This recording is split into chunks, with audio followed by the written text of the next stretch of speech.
Good day, YouTube and Novel Culture family. My name is Lavelle. My name is Paris, and this is Sarah. And we are Novel Culture. Novel Culture. So today is our 4th daily vlog. 4. Uno, dos, tres, cuatro. Thought we wasn't going to get it done, huh? How we want to do? What is it? 10:30? 11? It's 10:30 past my bedtime. We're still at this dang school. But before we go home to our humble abode, we decided that we were going to do the video on the 7 things you must consider before moving into your van. So, Paris, what's number 1? Number 1 is, why are you moving in your van? Are you moving in your van because it's cool? Are you moving in your van because you have to? Are you moving in your van because you want to? Now, in our case, why do we move in our van? Is it because we want to? Is it cool? Is it have to? Well, I'm going to tell you why. Me and Paris, we lived in an LA apartment. I had a business. I had a cargo van. What a surprise, right? What a coincidence. Because a lot of people looking into a van is like, oh, which van I'm going to get? Well, we didn't make that choice. The choice was already made from my previous business venture as an IT technician. We had a 2012 Nissan NV2500 sitting in the parking lot doing absolutely nothing. Nothing. Because I decided to go into fashion. So, why we moved into the van? Well, we needed to save money, yes, and we needed to do something with the van. So I started researching Vanlife, and I found Vanlife and showed it to Paris. I had no clue about van life, so I thought we was going to be the first ones to do van life. Turns out we weren't the first ones to do van life. So some things we, after doing the research, some things we could benefit was we could save money, we could travel, we could do pretty much all of the normal stuff that you hear on van life. So we thought, and we weighed the negatives and positives and said, screw it, what are we going to do with this van? You know what I mean? We can't travel with it. We can't go to New York with it. It's kind of like something that was holding us back. So we decided to make it our home. And now nothing can hold us back. But not just the positive of van life. It was just like we want our career to be popping, you know? Everybody wants their career to be popping. Everybody want to do something they love doing. So it was like, why not save our money and do what we want to do? I want to do film. Lavelle want to do fashion. How are we going to get there with no money? You know, crowdfunding, all these different sources. But if you ain't got no money yourself, you know, you can't help yourself. All right. Good job. Hey! Number 2. How long are you going to live in the van? How long? How long are you going to live in this van? Because this length right here is going to determine what all of the rest of these considerations are. How long? How long are we going to move into the van? 2 years. When I first did the research, it was 2 years because it wasn't going to be worthwhile for us in our application unless we completed our full 2-year term until I got my associate's degree. Paris, on the other hand, only wanted to do 3 months at the beginning. 3! And I was like, 2 years. He crushed my dreams. Take it or leave it. And he forced me to move in the van. And he forced me to do 2 years. Nah, he ain't forced me. I chose to. Yeah, she chose to hop on the bandwagon after I showed her all. If your wife, if your girlfriend, or your significant other doesn't, agree with the van life, because we do get some guys saying, "Ooh, I like it." Some girls are like, "Ooh, I like it," but my husband, or my wife, or my girlfriend, or my whatever. Tell them you gonna do it or you ain't. You gonna do it or you ain't gonna do it. But you gotta show them the Pinterests. You gotta show them. You gotta show them that stuff like that. But you also have to inform them because you love and care about them, about all the negatives that can come with it.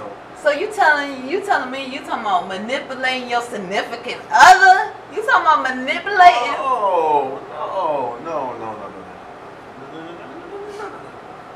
Number 3, budget. Think long and hard about this because why and how long is definitely going to be a part of your budget. Because what was our budget when we first moved into the van? 0. Numero 0. Uno, 2, 0. Because we was broke. Cause we was broke. We was broke. So our budget was zero. So we was on 2 flats in a Cadillac. What's that song? I'm in an instant diamond in the back with a gangster link. I want 2 flats on. No, that's not the song. No. Excuse her. Alright, so like I said, budget. You know, it could change. You know, it's too broad of a term to talk about all the situations. So if you have any questions considering anything that we're talking today, it's not just budget, please hit us up at Novel Culture. Our email address, lavellandparis@novelculture.com, where we will answer your specific questions about van life. Yeah, clear. And we're going to use our 7 months of experience living in Los Angeles, traveling in the country, which we did when we first moved into the van, and living in San Francisco and urban Babylon. Really? Urban Babylon. Babylon, yeah. Living in Babylon. Yeah, because we will take all of that experience and we will give you detailed, whatever you ask, you know what I mean? If you just ask us, we will be there to help at novelculture.com. Whatever you ask is our desire. Number 4, separating your needs and your wants. I know Say it again. Separating your needs and your Say wants. it again. Separating your needs and your wants. Say it again. All right. Say it again. Your needs and your wants. You have to separate your needs and your wants, all right? It's you have to really think long and hard, because when we moved to the van, we thought we knew the difference between our needs and our wants. We went and we bought the MPPT solar charge controller. We went and we bought the 2 flexible solar panels. Because we wanted it. We went and bought the solar, the solar battery is pretty necessary. Without the solar battery, we wouldn't have power. We have a battery isolator that cost us $60 on Amazon, and I installed it myself, and that gets us exactly what we need. We got the George Foreman, and we can power, phones and charge up everything with a single solar battery. So we had to separate the needs and the wants. And the thing is, we lost that solar panel. So you can't put yourself in a position to where when you lose something you invest in, it hurts. You know what I mean? It hurts horribly, because that money you could have taken and put somewhere else. So would you consider like your needs and your wants as far as like what do you need in your van, as far as like, do you need like your whole wardrobe in your room, in your van? What do you mean?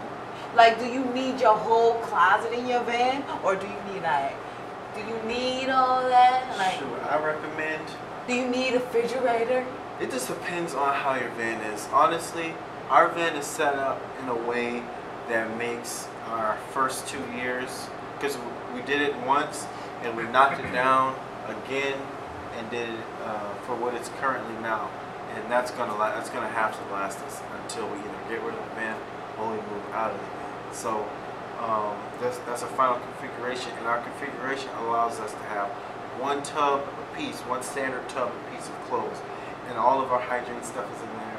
Our clothes, drawers, everything is in there. No refrigerator, because what? We don't need a refrigerator. Yeah, so it's really important that you separate your needs and your wants, because once you separate your needs and your wants, you can carry on with the rest of the list. So, number 5, location. Where are you going to be home based? If you are just traveling the country, you still have to have a home base. You have to have somewhere where your family members, if you have any, know where you are. They know that you're this place, which I know may not be of value to some people, but you also have to, what? Yeah, I was just gonna say, so what about if you live in a cold winter state? What would you recommend? So that's a whole separate video, because this is a consideration, taking into consideration your location. A separate video will be put out about living in inclement weather, what we would do, because we obviously don't have experience. We did, however, go to the Grand Canyon, and in the winter time, I was like, went to the Grand Canyon, van. This was before we moved into it. We just took an air mattress and drove to the Grand Canyon. I'm telling you, the heater in the van wasn't work. I mean, it worked, but we had to sit up front in blankets with the heater, and it was still freezing because it was like an ice box.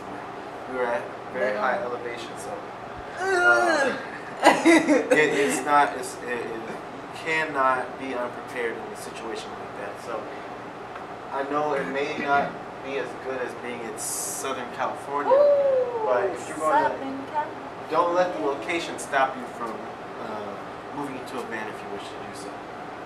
Because there are some precautions and some measurements you can take to, I mean, it depends on that grit that you have. What's the grit like? I feel like if we live in Chicago, I'd be able to handle it. I just get me some Goodyear regular dirt tracks or something like that, and get to work and get to school and park and stuff like that. If we live in Chicago, shoot, I'm only going in the van just to go to sleep. Period. Going to sleep. I'm not gonna be in there chilling. I'm not gonna be in there sitting. I'm not gonna be in there eating. I'm gonna be in there just to get in the cocoon. All right. Cocoon, baboon. Number 6 is obligations.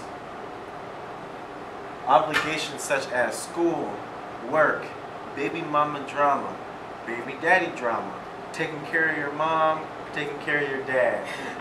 What kind of obligations? Because you have to take this into consideration. You can't just willy-nilly go live in your car and then dip off if you have obligations. You know what I mean? Unless you're like retired or something like that, which would be a great experience. I wouldn't even want to be retired right now. I like being a little busy right now. I'm telling you, I'm tired. We had to do this video 3 times because our enthusiasm was on 0. So I'm telling you, I'm tired. I'm tired. Wake it up. You gotta do this. Shake it. Shake it off. Shake it off. Shake it off.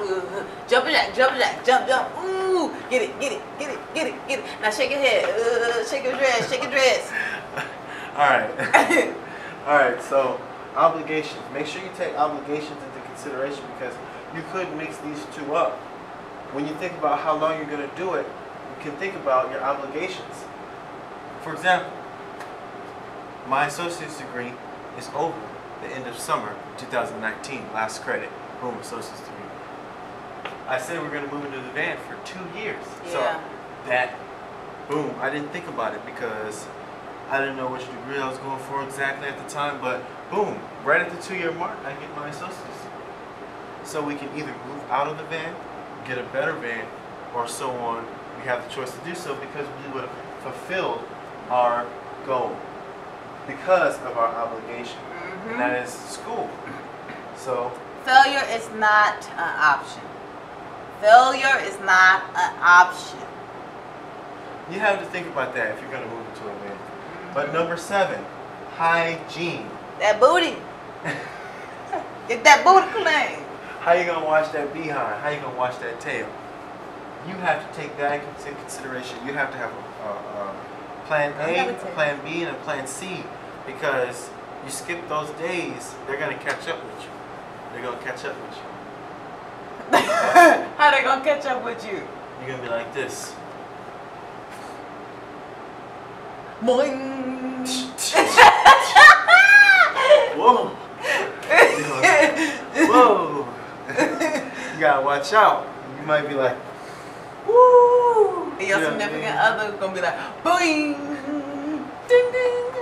Aight. Hey, SpongeBob SquarePants, when he ate that Sunday and went to the movies with Patrick, he said, "Sir, am I ugly?" He said, "Not at all, boy." Boing. Burned up. It was hilarious. I watched it on YouTube. It's called like Dawawa or something like that. Look it up. It's hilarious. I'm gonna watch it after. He made me watch it a couple times too, and I died laughing. His breath was on stank mode. You gotta make sure you Stank brush and your bang teeth. bang. You gotta make sure, because not everybody's just moving into a van because they want to. Some people aren't. So you're not gonna have dental insurance. You gotta make sure you're flossing. Ooh. You gotta make sure it's easy for you to floss. Get those little, instead of getting the things, because you might get tired of using Not those. the strings. Get the little plastic ones where you can just go in there easily and spend a couple minutes You know, brush your teeth. Make sure you're good because you don't want Toothbrushes. That is so important. I think everybody should get electric toothbrushes. Lavelle put me on electric toothbrushes, and they are amazing. They make my teeth feel like amazing. I just had to say that because I love my electric toothbrush. I'll put you on the electric toothbrush. Yeah. I had one, but I didn't wasn't like, oh, I need an electric toothbrush. You was like, I need one. But the Christmas before we moved into the van, my dad came down and gifted us some electric toothbrushes. Them things were amazing. And alright, so we're not going to tell you how to wash your behind, but yeah, we're going to close this video off by saying, you know, when you move into the van, because it's a great life, you know, when you move into a van, you have to make sure you have your end goal in mind. Because if it's not in mind, it's going to be easy for you to quit. It's going to be easy for you to fail. Because I'm telling you, that's what's going to happen. Paris has said, I want to move out the van. And I've thought about moving out of the van too. Because I think about our apartment, we had a puppy, we had this whole beautiful, you know, fake life almost, you know what I mean? But we have to realize that. It was like a dream. Yeah, like a dream. That was like a dream. You know, and you just have to get back to reality and realize where you are. You're in the United States of America. And if you're going to get forward, you have to have a plan. And you have to stick to that plan. So we have our plan and we're going to stick to it. And that's just how it's going to be. We've dealt with people breaking our windows. We've dealt with cops breaking our windows. We've dealt with people busting up against our cars parking and acting like they don't know how to drive. We've dealt with a whole lot of things. We be laying, we be in the back of the van. Somebody just throw their door against our door. We be like, so that's what y'all do when we gone. Y'all just hit our car. It's like, you know, and you just gotta stay mentally strong and you gotta keep moving forward because if you make a plan, you gotta stick to it, and if you don't stick to it, you're wasting your time. So you don't want to go into van life and then getting out of van life. I'd rather you get in van life, struggle, like stick through it, and then have that rewarding experience afterwards, or rather than getting out of van life because you couldn't take it anymore, because you couldn't stick to your plan, and that's just not going to be good. You're going to think about that until you're 80, 90 years old. You're going to think about that. Shoulda, woulda. You know what I tell myself is, I be like, you got this. You can do this. You got this. You got this. You got this. You got this. You know, you got to pump yourself up every single day in this lifestyle. You got to pump your stuff up. You got to wake up feeling like, I want to do this. You know what I mean? You ain't got to, don't be saying, I got to do this. You got to be like, I want to do this. I want to be successful. I want to be, I'm going to get there. Hey. All right. You play too much. I hope our message